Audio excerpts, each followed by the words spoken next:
Ka'baning soyasida payg'ambar alayhisolatu vassalom yotsalar, bir sahobiy kelib, "Ya Rasululloh, nimadan shikoyat qilasiz?" dedilar. Shunda payg'ambar alayhisalom ochlikdan dedilar. Qarang, Rasulullohning qonlari ochagan o'sha mahal.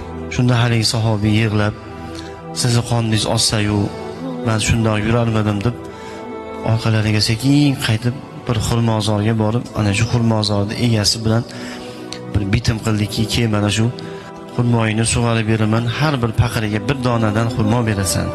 Necha paqirdir suv toshib xurmolarni sug'orib berdi, evaziga bir hovuch xurmoli bo'ldi. Haligi xurmoni olib kelib, haligi sahobiy, "Mana bu xurmolardan yeb oling, mana shu xurmolar bilan qoningizni to'ygizing" dedilar.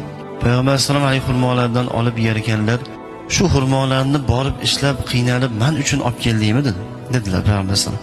"Ha, ey Allohning rasuli, nima uchun bu ishni qilding? Sizni yaxshi ko'rganligim sababli" dedilar.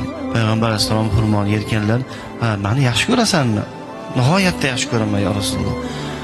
"Agar" dedilar payg'ambar alayhisalom, "meni yaxshi ko'radigan bo'lsang, qiyinchiliklarga, mashaqqatlarga, faqirlikka, musibatlarga tayyor turgin.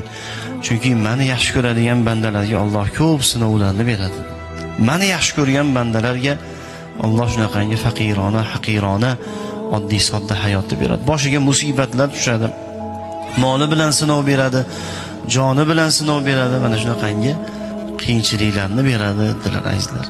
Shuning uchun bir inson masalan musibatlar to'xtamayapti bir insonning boshiga. Qaysi ishni boshlasa yurmayapti. Qorni och qolyapti kerak bo'lsa. Qishda yupun kiyimda qolib, bu faqat Allohning suyganligidan bo'lar ekan azizlar. Va payg'ambar alayhisalom yaxshi ko'rgan bandalarga kelar ekan bunaqangi azizlar musibatlar.